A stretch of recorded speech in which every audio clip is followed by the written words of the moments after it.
When there is no more sizzle in the issue, when there is unattraction in marriage, it is fatal. Marriage is sex. Whoever doesn't want to have sex should not get married. Sorry to burst your bubble, your marriage can die.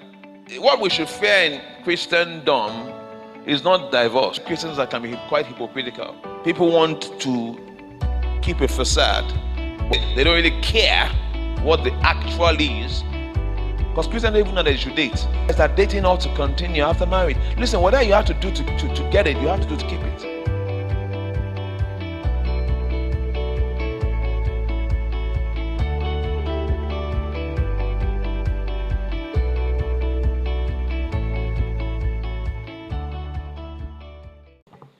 When there is no more sizzle in the issue. And I called it fatal unattraction. When there is unattraction in marriage, it is fatal. I discovered something that usually I feel prompted by God to shine the light on the place where the darkness is greatest, on the place where everybody seems to be ignoring. You know, I was having a discussion with a couple, you know, and I was having a discussion with them, and before they got married, they went for marriage counseling in a church. I did marriage counseling for them for 6 months. And I asked what discussions did they discuss with them. And they labeled everything quite intelligently. And I realized that there was no subject of sex there. And I had to ask, they didn't tell you about sex? They said, no. What did I talk to you about? In marriage counseling. You know, because marriage is sex. You know, I don't want to go back on that. Marriage is sex. Whoever doesn't want to have sex should not get married. So, fatal unattraction. Let me start by saying, everything that has a birth certificate is invariably registered to one day also have a death certificate. Newsflash, whatever is born will die. It's not a function or a question of what, but when. It's a matter of time.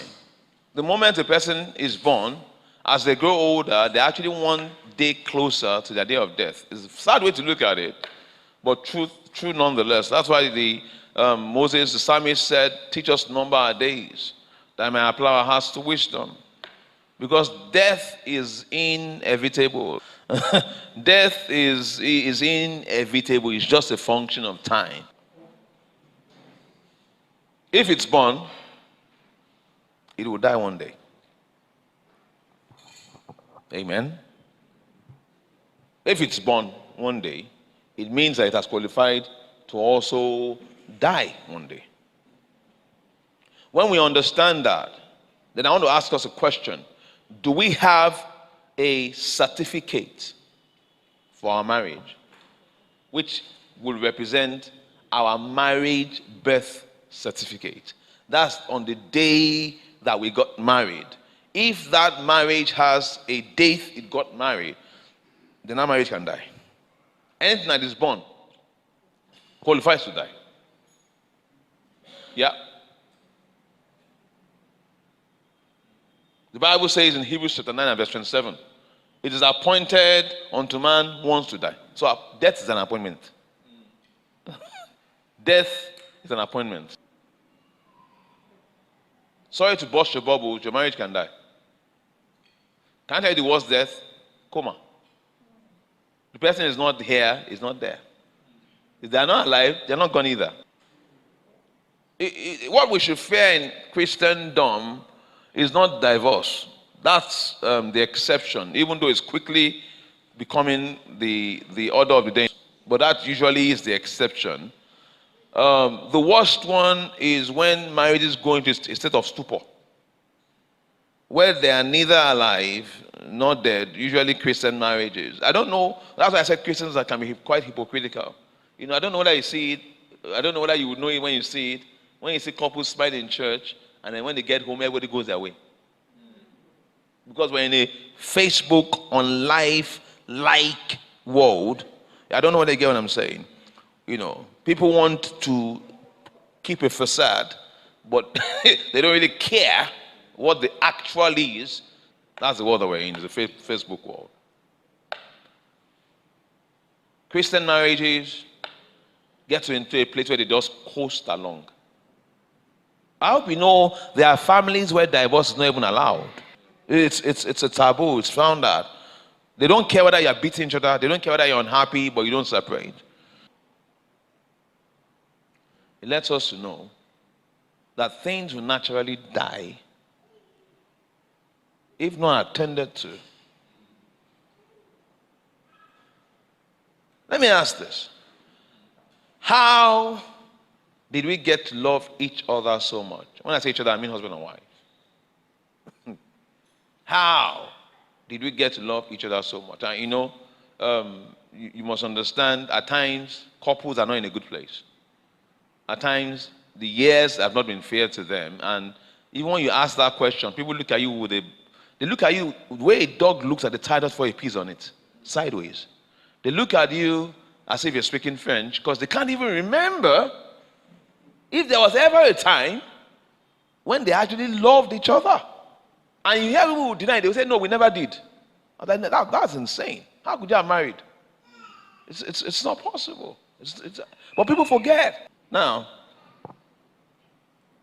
how did you get to love each other that much? We fed it. Show me a couple here that the first day you guys saw each other, it was love at first sight for both of you. I believe love at first sight is so trivial, it dies that way. If one person even has love at first sight, but both of them, sir, it's Hollywood. Love is not built on the back of fantasy, it's built on the back of real reality. So, if the marriage or the relationship grew because we fed it, that's what happened. That's what happened. And I remember my mother once told me that a woman can marry a monkey. I said, what do you mean? So if they hang around each other long enough, they will eventually fall in love. So all this one of we work in the same place, or her place of work is on the way to my office, so you are the designated driver of our office. You'll always carry that. You're feeding it though. You are looking for trouble. These are some things that function. It's not a function of strength. You can't say you're strong. The Bible says flee appearance of evil. And I wrote recently on Facebook that weak people fall to evil. Strong people flee evil. Stronger people flee the appearance of it. Amen. So you can't say, oh, we're just very close. You're looking for trouble. Okay. We got to like each other that much because we fed it. What happens if we stop feeding it? It will starve. It will die. I told some people yesterday, and I've shared it here before, but it's good to put people in remembrance of things from time to time. I said that Durex, they make condoms. Durex spent $1.5 million to create an app. They spent it on research, went to come up with an app that could actually help people's sex lives. Because the more people had sex, the more they sold. Is that not so? So they went to help people's sex lives. So they created an app. And after $1.5 million, what the app does, when you download the app and you install it, once you click on the app, what the app simply does is it turns off your phone. Okay, some people get it tomorrow. Because the phone is the greatest substance, or greatest hindrance to having sex. It's the greatest hindrance to intimacy. Is that not what we wake up with and we go to bed with? Yeah.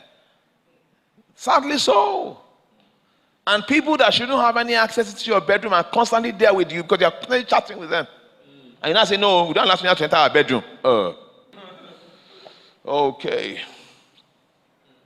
If we abandon it, if we starve it,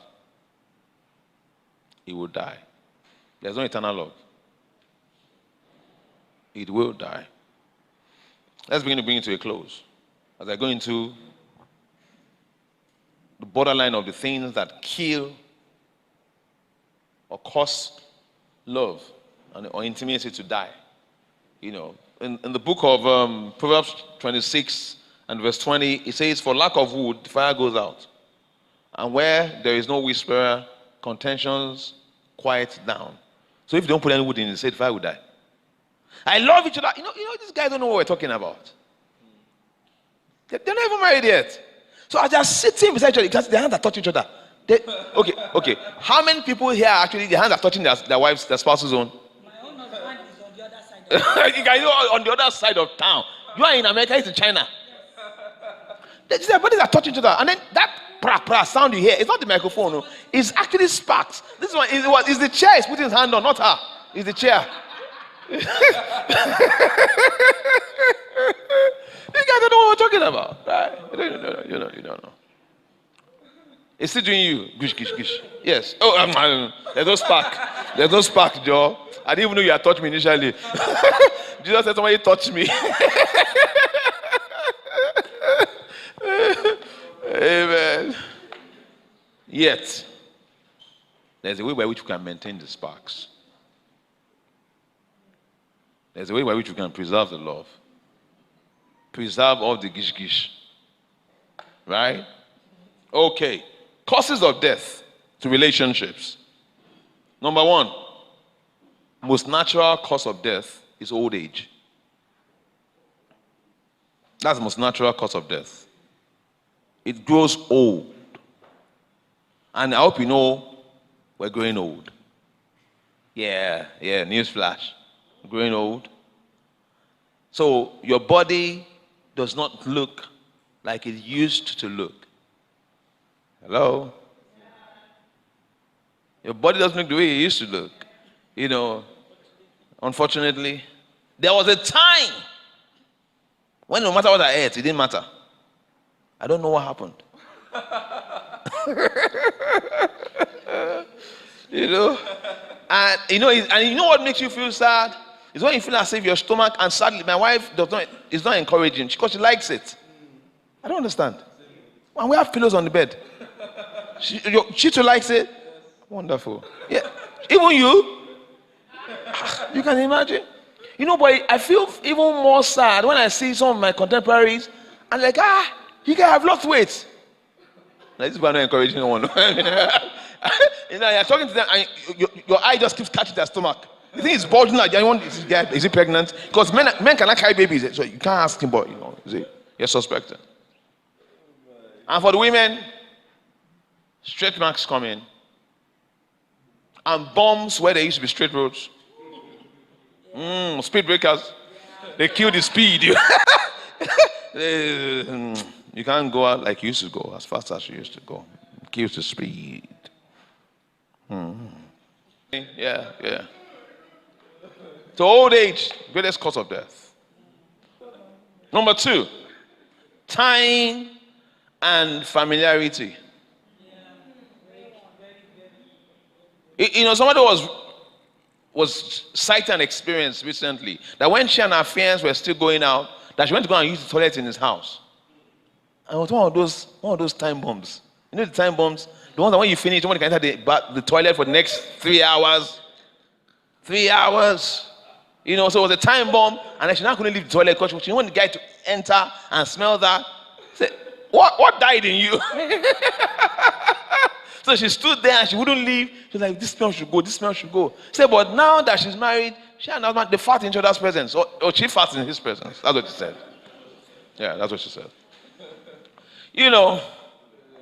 Familiarity. Couples really play the farting game. Couples play the farting game. Time and familiarity. You get too used to each other. So you no longer pose. Right? Wrong.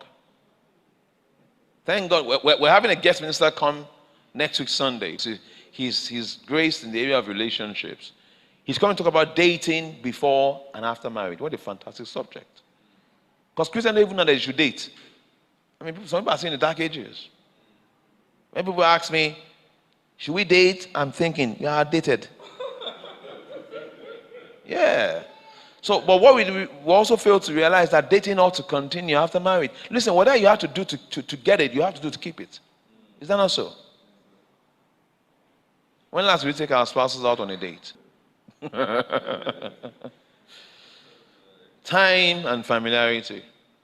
You get used to each other. And what you're taking for granted, somebody is scoping outside. Let me tell you this. Whatever it is, you're taking your wife for granted, taking your husband for granted. Trust me, somebody is waiting to relieve you of your burden.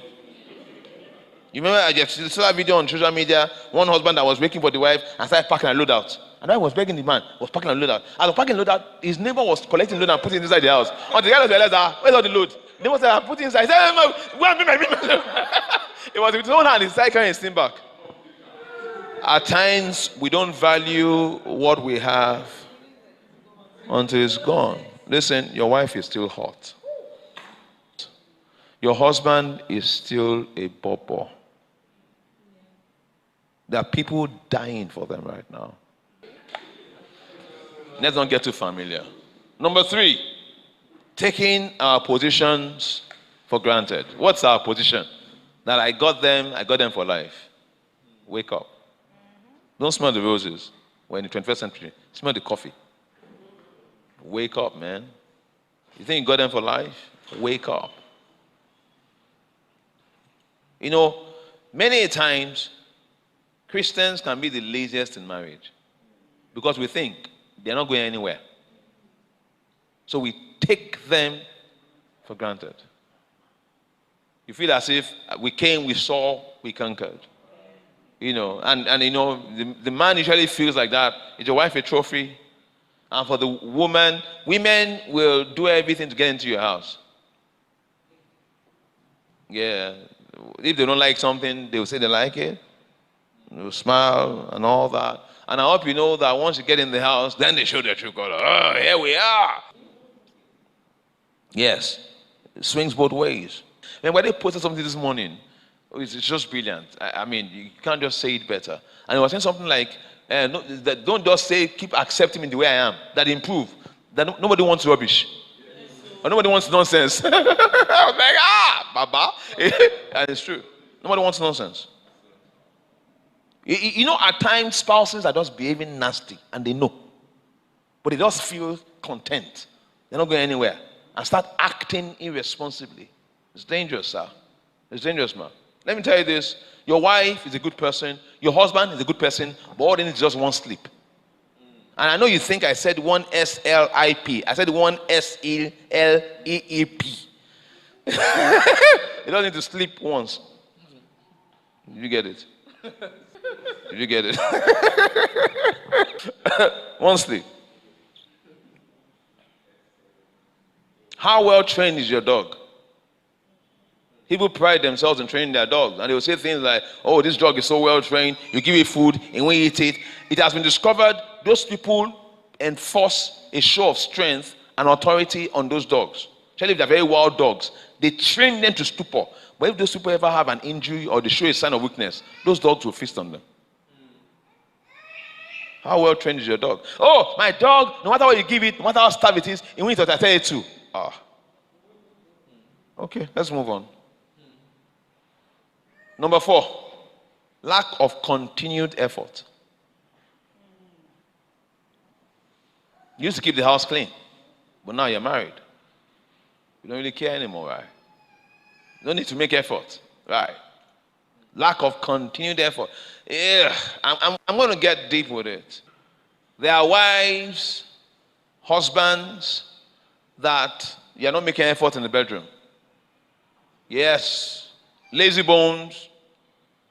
You don't maintain your health, so you have been relegated to the ministry of a missionary. That's missionary style. There are wives there, you can't even raise your leg. If you bend, it's hospital. Immediately.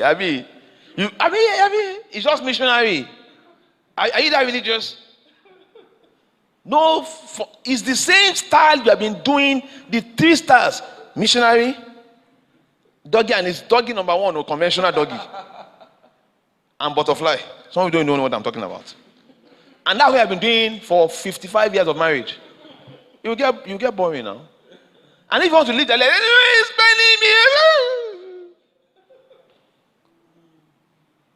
Go and do stretches. That's why they have gyms. So you keep fit.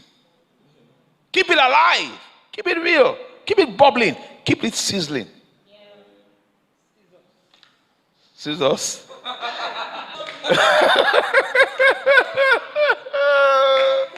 One day we were all meeting. One person said, "Praying mantis." I said, "What?" I thought it was a Kung Fu star. Have we changed the discussion? What are we talking about? Praying mantis.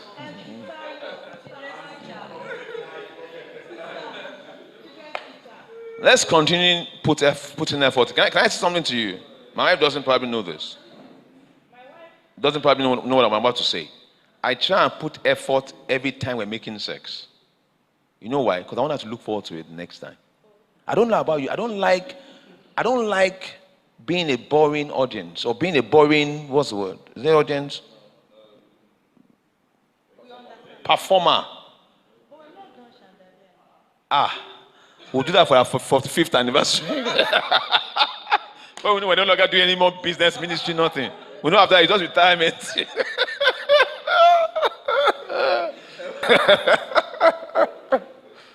Let's spice it up. Let's spice it up. Now you guys are beginning to give me that holy vibes. Some can't even look at me straight anymore. And I've never said anything much today.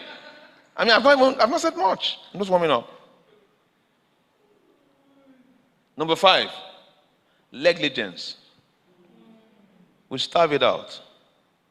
Sincerely, when last did you send a romantic text? I'm not sure if I will advocate sexting. Because at times people send the wrong numbers. I won't advocate sexting. Words are good enough. You understand? Even if you send to the wrong person, I mean, they won't die. But when last did you send something? You know, my wife did a new hairstyle yesterday that was really nice, but I didn't tell her. I wanted to. But she got me angry just shortly after she got home. I don't know. We'll say it some other time. You know. Oh, no, it's you that heard that. You know, women don't hear that kind of thing. One man told his wife, he said, "I love you so much that if it was a mistake marrying you, I'll do it again." He said, "Hey, if it's a mistake marrying me." Pay for me, brethren. Oh my. Negligence. Listen. You know, there are stereotypes that we have. Part of the stereotype says that men don't appreciate you praising them on their looks, they appreciate them praising them on their wisdom. Bunk and rubbish. Every man likes when you tell him you're looking good. I just see preaching with his head. Preaching good.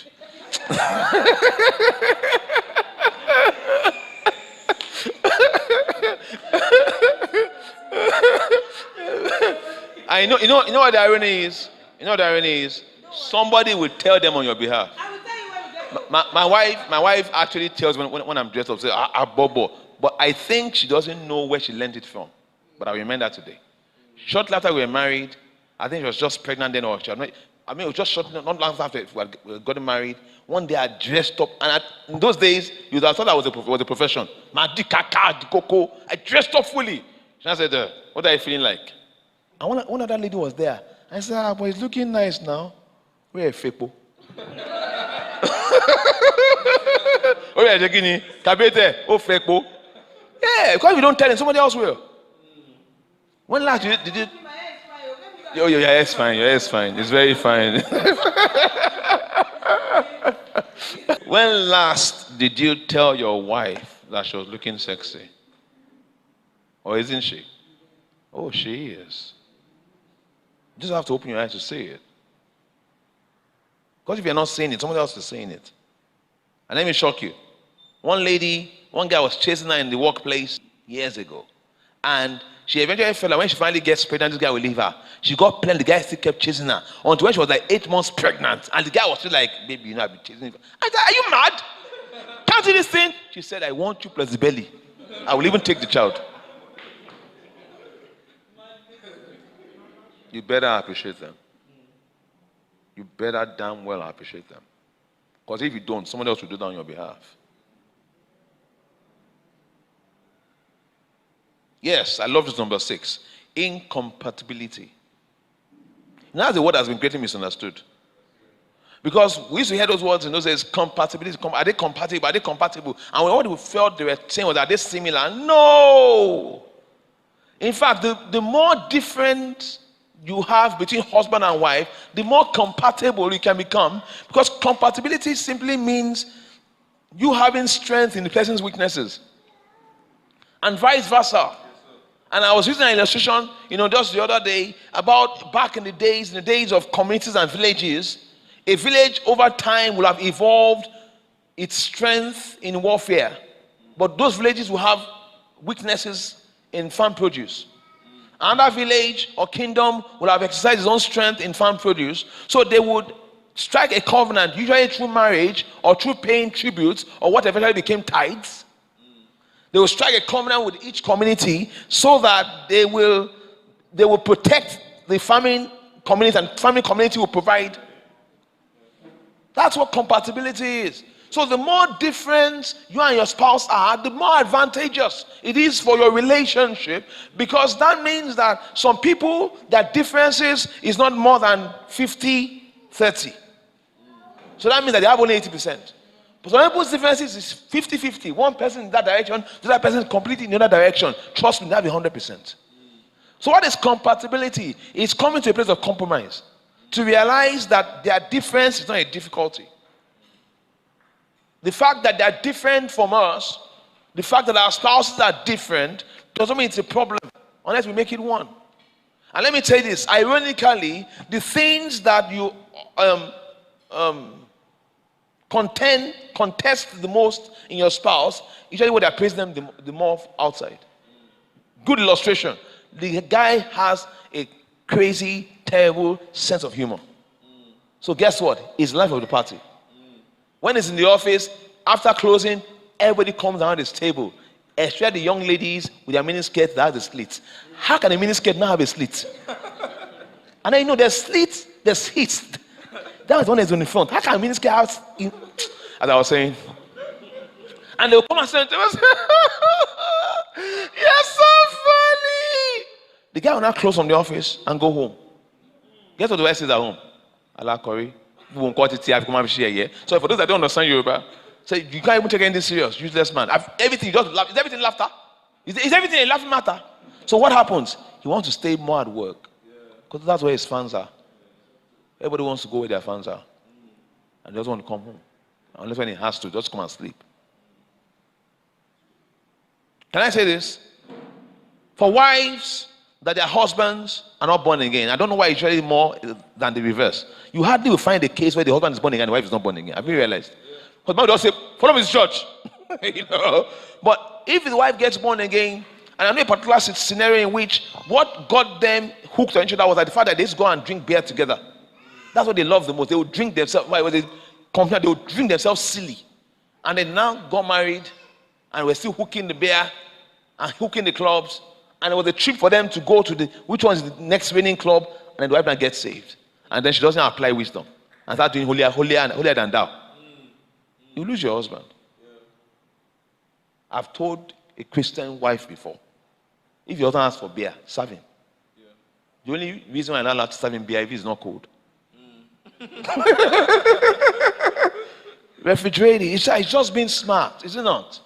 It's just being smart. Be smart. Don't let him go and drink it outside. Why? That's where he's watching Ronaldo and sipping that beer. Is where he's trying to say, your wife said what? She said what? I need slapper. Next time the wife says that thing, what do you go to her in his mind? Slapper. It's where they were telling him that, oh boy, he's still young now. If they come out, maybe chill now. Some babes, they come, and we're just 3 here, and there are 4 of them. You just hook the 4th one. Nothing, just hook them. Maybe just entertain us, and you're not going to feel alone. I'm talking like the people in the world. After all these years of being born again.